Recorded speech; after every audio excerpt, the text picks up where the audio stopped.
कल्पना कीजिए एक ऐसी दुनिया की जहां आसमान हरे रंग का हो, बारिश पत्थरों की होती हो और 450 डिग्री सेल्सियस में भी हमेशा बर्फ जमी रहती हो। एक ऐसी दुनिया जहां सब कुछ पिंक कलर का हो और एक ऐसी भी दुनिया जो सिर्फ पानी से बनी हो। हमारे ब्रह्मांड में ऐसे ग्रह मौजूद है जो हमारी सोच से भी परे है। जब जब वैज्ञानिकों को लगता है कि उन्होंने इस ब्रह्मांड की पहेलियों को हल कर दिया है, तभी ब्रह्मांड उनके सामने एक नई पहेली पेश कर देता है। तो चले आज आपको ले चलते हैं एक अद्भुत, रहस्यमय और अविश्वसनीय दुनिया में, जहां आप चलेंगे ब्रह्मांड के उन ग्रहों की दुनिया में जो विज्ञान की हर सीमा को चुनौती देते हैं। शुरुआत करते हैं हमेशा गायब रहने वाले एक अदृश्य ग्रह से।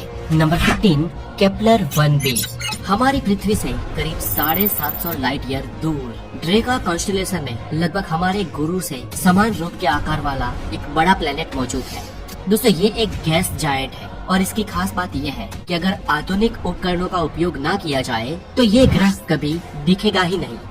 जी हाँ दोस्तों, ये ग्रह शाह अंधेरों में घिरा रहता है और एक काले कोयले की तरह घूमता रहता है। दोस्तों, आमतौर पर जब भी किसी तारे का प्रकाश किसी ग्रह पर पड़ता है तो दूर से भी वो ग्रह तारे की तरह चमकता दिखाई देता है। वो ग्रह रोशनी को रिफ्लेक्ट जरूर करता है, लेकिन इस ग्रह की खास बात ये है कि वो अपने तारे से आने वाली पूरी 100% रोशनी को एब्जॉर्ब कर लेता है। हमारे वैज्ञानिकों का मानना है कि इस ग्रह पर विपुल मात्रा में स्ट्रेंज गैस मौजूद है और ये गैस इस ग्रह पर पड़ने वाली रोशनी को एब्जॉर्ब तो कर लेती है, लेकिन रिफ्लेक्ट नहीं होने देती और इसी कारण ये ग्रह इतना काला है, इतना इनविजिबल है। नंबर 14 दोस्तों, अब हम ब्रह्मांड की एक इंटरेस्टिंग चीज की बात करते हैं। अब तक तो हमने सिर्फ प्लैनेट्स के बारे में जाना, लेकिन दोस्तों कभी आपने प्लैनेट्स का नाम सुना है? जी हाँ दोस्तों, प्लैनेट नहीं लेकिन प्लैनेट्स। जैसे कि हम सब जानते हैं, प्लैनेट्स उस चीज को कहते हैं जो ब्रह्मांड में किसी तारे के आसपास चक्कर लगाता हो, लेकिन प्लैनेट उस एस्ट्रोनॉमिकल हाइपोथेटिकल बॉडी को कहा जाता है जो किसी तारे का नहीं लेकिन ब्लैक होल का चक्कर लगाते हैं। जी हाँ दोस्तों, ब्रह्मांड में ऐसे कुछ प्लैनेट्स भी मौजूद हैं जो ब्लैक होल के चक्कर लगाते हैं। अब आप ये मत सोचो कि ये प्लैनेट्स उस ब्लैक होल में गिर ही जाएंगे, क्योंकि ये प्लैनेट्स उस ब्लैक होल के इवेंट होराइजन से बहुत दूर होते हैं, इसलिए वो सीधे ब्लैक होल में कूद नहीं पड़ते, लेकिन वो ब्लैक होल से एक निश्चित सीमा की दूरी के परे उसकी ग्रेविटी में फंसे हुए होते हैं। इसलिए ब्लैक होल के चारों ओर उसके इवेंट होराइजन के बाहर पूरे ब्लैक होल का चक्कर लगाते हैं और ऐसे ब्लैक होल्स की ग्रेविटी इन प्लैनेट्स को अपने आसपास बहुत ही हाई स्पीड पर रिवॉल्व करवाती है। और अगर ऐसे किसी प्लेनेट पर हम पृथ्वीवासी इंसान कुछ ही दिन अगर बिताए तो वो दिन पृथ्वी के कई सालों के बराबर होंगे। नंबर 13 दोस्तों, अब आप इस तस्वीर को देखिए। आमतौर पर इस तस्वीर को देखने पर आपको लगा होगा कि ये तो हूबहू हमारे प्लेनेट जुपिटर से मिलता जुलता है, लेकिन दोस्तों ये तस्वीर वास्तव में हमारे सोलर सिस्टम के प्लेनेट जुपिटर की नहीं है। ये तस्वीर है ग्लिस 504b प्लेनेट की और ये एक्सोप्लैनेट हमारी पृथ्वी से करीब 57 लाइट ईयर दूर है और हमारे एस्ट्रोनॉमर्स इस ग्रह को पिंक जुपिटर के नाम से भी जानते हैं। जी हाँ फ्रेंड्स, ये पूरा पिंकिश है, इसलिए हो सकता है कि ये लड़कियों को काफी पसंद आए। और ना सिर्फ ये देखने में ही जुपिटर जैसा लगता है, लेकिन इस ग्रह की भी कोई भी सरफेस नहीं है, ये भी एक गैसो जायंट है और यहाँ पे जो बादल, जो गैसेस हैं, वो पिंक कलर के उमड़ते हैं और ये ग्रह आकार में जुपिटर जितना ही बड़ा है। बस हमारे जुपिटर में और इस ग्रह में अंतर ये है कि ये गुलाबी ग्रह बस 160 मिलियन साल पुराना है, जबकि हमारा जुपिटर करीब 4.5 बिलियन साल पुराना है। इसलिए वैज्ञानिक ये मानते हैं कि ये ग्रह अपनी शुरुआती लाइफ में है और धीरे धीरे आगे चलकर इसका पिंक कलर भी कम होने वाला है और ये भविष्य में बहुत हद तक जुपिटर के जैसा ही दिखने लगेगा। मतलब कि ये भविष्य का जुपिटर है, यानी कि ये जुपिटर का एक तरीके से क्लोन ही है। फ्रेंड्स, जुपिटर का क्लोन तो आपने देख लिया, लेकिन अभी आपको मिलवाते हैं सैटर्न के क्लोन से, और वो भी प्लेनेट सैटर्न से गजबनाक तरीके से बड़ा। नंबर 12 इस प्लेनेट का नाम है J1407b और ये हमारी पृथ्वी से करीब 433 लाइट ईयर दूर है। इस ग्रह की रिंग इतनी ज्यादा खूबसूरत है कि नजरें हटाने का मन ही नहीं होता। इस ग्रह को भी हमारे सैटर्न की तरह रिंग्स बने हुए हैं, लेकिन इसके रिंग्स बहुत ही दूर तक फैले हुए हैं। ये हमारे सैटर्न से काफी बड़ा है। इसके मेन कोर प्लेनेट की बात करें तो ये पूरा ग्रह सिर्फ 1 लाख किलोमीटर में ही फैला हुआ है, जो इस ग्रह को सैटर्न प्लेनेट से सिर्फ 2 गुना ज्यादा बड़ा ही बनाता है। लेकिन इसकी रिंग्स सैटर्न की रिंग्स के मुकाबले 240 टाइम्स ज्यादा दूर तक फैली हुई है। जी हाँ, 250 गुना ज्यादा बड़ी। और किलोमीटर में बात की जाए तो इस ग्रह से उसकी रिंग्स 90 बिलियन किलोमीटर दूर तक फैली हुई है। मतलब कि इसकी रिंग्स में बहुत ही बड़े आइसी ऑब्जेक्ट्स, बहुत ज्यादा छोटे बड़े मून्स और कई सारे पृथ्वी और मंगल जैसे प्लैनेट्स जैसे पिंड भी शामिल हो सकते हैं। दोस्तों, ब्रह्मांड में ये एक घूमता हुआ एक बहुत ही विशाल सैटर्न है, ऐसा मान लो। इसकी रिंग्स करीब 25 से 28 अलग अलग स्प्लिट में बटी हुई है। और ये ग्रह भी बहुत पुराना नहीं है, करीब 16 मिलियन साल पुराना ये ग्रह अपने इतने विशाल रिंग्स को कैसे बना पाया होगा और उसे कैसे बांधे रखता है, ये अपने आप में हमारे वैज्ञानिकों को हैरान करने वाली एक पहेली है। क्योंकि हमारे सैटर्न के रिंग्स उसकी ग्रेविटी से उससे बंधे हुए हैं और ये ग्रह सैटर्न से 2 गुना बड़ा है, लेकिन उसके सामने इतने विशाल उसके रिंग्स, वो उसकी आखिर कौन सी ग्रेविटेशनल पावर से बंधे हुए हैं, वो अपने आप में एक रहस्य है। Number 11, the lonely planet. दोस्तों, आमतौर पर हमारे ब्रह्मांड में ग्रह जो होते हैं वो ग्रह माला में होते हैं और ज्यादातर ग्रह अपने साथ ही अन्य ग्रहों के साथ अपने तारे की, अपने सूरज की परिक्रमा करते हैं। लेकिन हमारे ब्रह्मांड में एक लॉनली प्लेनेट भी है। ये ग्रह किसी भी ग्रह की या किसी भी तारे की परिक्रमा नहीं करता है। ये ग्रह ब्रह्मांड के वीरान कोनों में अकेला ही घूम रहा है और इस लॉनली प्लेनेट का नाम है CFBD SIR 21490403।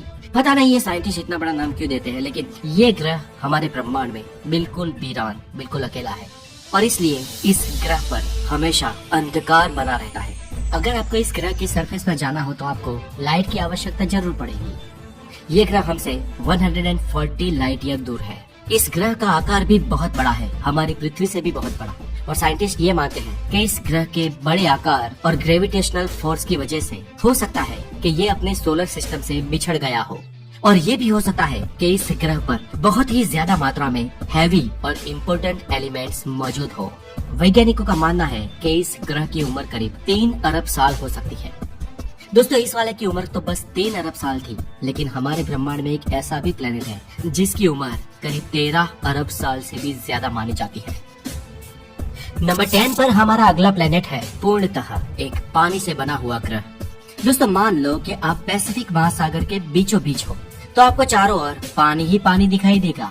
ये महासागर तो इतना बड़ा है कि उस पर अगर आप प्लेन से जा रहे हो तो भी वहाँ से पृथ्वी के कर्वेशन में भी आपको पानी ही पानी नजर आएगा। लेकिन शुक्र है कि एक हद के बाद हमारे यहाँ जमीन मौजूद है। पर सोचो कि आप एक ऐसे प्लेनेट पे चले जाते हो जहाँ पर जमीन है ही नहीं, यानी कि इस पूरे ग्रह पर बस महासागर ही मौजूद है। ये पूरा ग्रह पानी का बना है, तो आपको कैसा महसूस होगा? GJ1214b ये ब्रह्मांड का एक ऐसा ग्रह है जहाँ पर चारों ओर बस पानी ही पानी मौजूद है। इस ग्रह पर जमीन है ही नहीं और यहाँ के महासागर बहुत डीप है। थोड़ी बहुत छोटी सी लैंड है, लेकिन पानी के अंदर है, बहुत ही अंदर, और उससे हजारों किलोमीटर ऊपर तक बस पानी की ही सतह है। और इसकी इसी खूबी के कारण इस ग्रह को हमारे वैज्ञानिकों ने द वाटर वर्ल्ड नाम दिया है। नंबर 9, हबल ने हमें दिखाया कि हमारी गैलेक्सी के छोर पर एक ऐसा ग्रह भी है जिसकी उम्र करीब 13 अरब वर्ष है। मतलब ये ब्रह्मांड की उम्र से बस थोड़ा ही छोटा है। इस ग्रह का जन्म ब्रह्मांड के जन्म से कुछ ही समय बाद हुआ था और ये ग्रह अब तक का हमने खोज निकाला ब्रह्मांड का सबसे बूढ़ा और पुराना ग्रह है।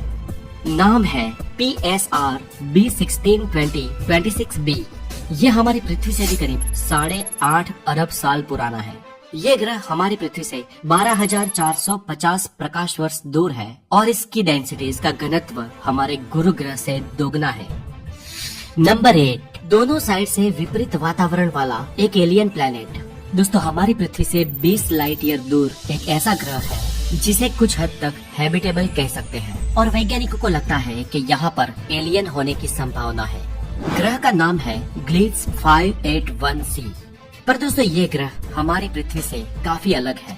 ये ग्रह एक लाल तारे के चक्कर लगा रहा है, इसलिए इस ग्रह के सरफेस पर उसके वातावरण में सूरज का पूर्णतः लाल प्रकाश दिखाई देता है। और सबसे इंटरेस्टिंग, सबसे हैरान करने वाली बात ये है कि ये ग्रह खुद की दूरी पर नहीं घूम रहा है, इसलिए अपने तारे के चक्कर लगाने के टाइम इस ग्रह का एक हिस्सा हमेशा अपने मातृ तारे की ओर रहता है और आधा हिस्सा ब्लैक डार्क या अंधेरे में रहता है।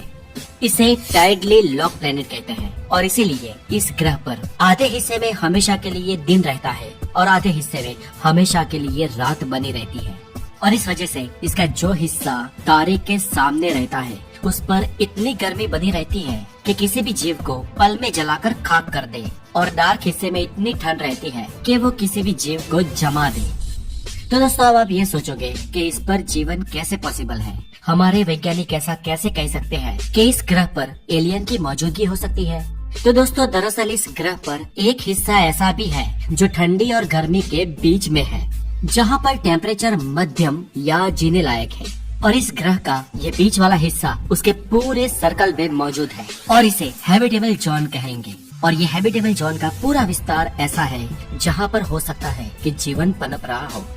हमारे वैज्ञानिकों ने इस ग्रह पर कुछ टाइम पहले बहुत सारे सिग्नल भी भेजे हैं, बहुत सारे संकेत भी भेजे हैं और कहा जाता है कि ये सिग्नल्स 2029 की साल तक वहाँ पर पहुँच जाएंगे। और अगर वहाँ पर कोई सभ्यता मौजूद है तो वो भी हमें सिग्नल जरूर भेजेगी। नंबर 7 दोस्तों, हमारे ब्रह्मांड में एक ऐसा ग्रह भी है जिसका टेम्परेचर 439 डिग्री सेल्सियस तक रहता है। और ताज्जुब की बात ये नहीं, लेकिन बड़ी बात ये है कि इतना टेम्परेचर होने के बावजूद भी ये ग्रह पूरा बर्फ से ढका रहता है। नाम है ग्लेस 436b या फिर इस ग्रह का दूसरा नाम GJ 436b भी है। दोस्तों ये ग्रह हमारे यूरेनस ग्रह से भी बड़ा है और अपने मातृ तारे के बहुत ही पास है। मतलब हमारे सूरज और उसके सबसे नजदीकी ग्रह मरक्यूरी के अंतर से भी 15 टाइम्स ज्यादा पास।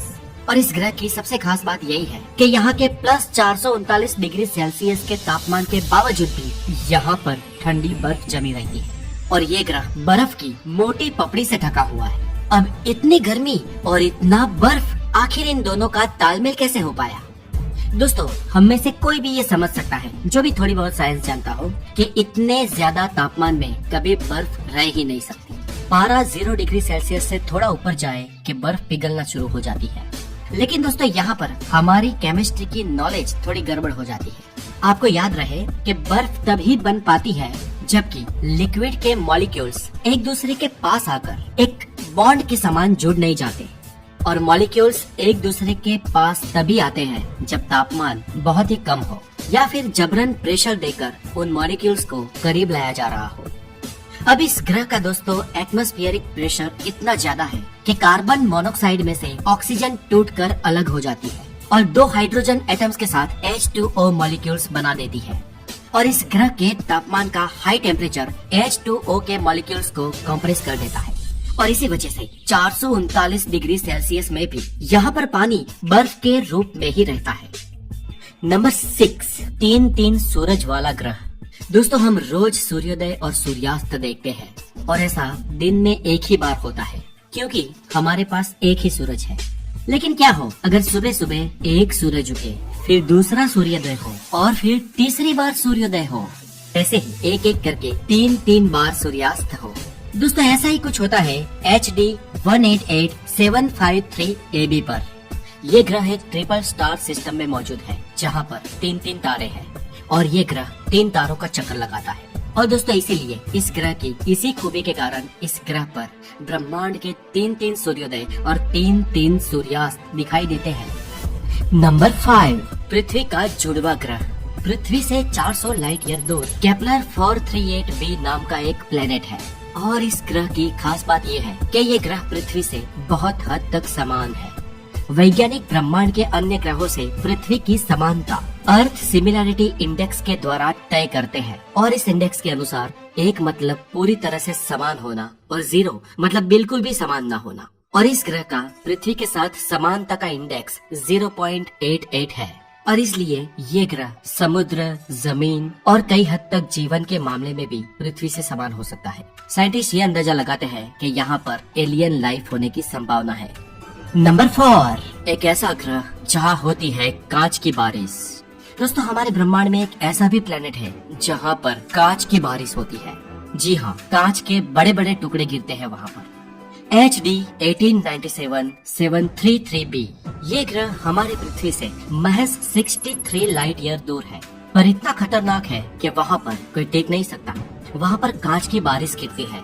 अब ऐसा इसलिए होता है क्योंकि वास्तव में इस ग्रह का एटमॉस्फेयर सिलिका के पार्टिकल्स से बना है और यही पार्टिकल्स इस ग्रह पर कांच जितनी तीक्ष्ण बारिश करने के लिए जवाबदार है। दोस्तों, इतना ही नहीं, इस ग्रह पर हवा भी ऑलमोस्ट 8500 किलोमीटर पर आवर की रफ्तार से बहती है। और दोस्तों, आपको बता दूं कि ये स्पीड सुपरसोनिक स्पीड यानी कि साउंड की स्पीड से भी बहुत ज्यादा है ना ये ग्रह अनबिलीवेबल। सोचो जरा, आप एक ऐसे प्लेनेट पे हो जहाँ पर बारिश कांच के रूप में गिर रही है और वो भी सुपरसोनिक स्पीड से भी फास्ट। भाई, इसे तो सोचने से ही कपकपी छूट जाती है। इस ग्रह को उसके नजदीकी स्पेस में आउटर एटमॉस्फेयर से देखा जाए तो ये ग्रह बहुत ही खूबसूरत दिखेगा, लेकिन ये अंदर से बहुत ही खतरनाक है और इसका टेम्परेचर भी करीब +900 डिग्री सेल्सियस तक रहता है। नंबर 3, अगर आपको ब्रह्मांड में होने वाले कांच की बारिश से ताज्जुब हुआ है तो इससे भी बड़ा अजूबा है ब्रह्मांड में, जहाँ पर होती है पत्थरों की बारिश। कोरॉट 7b।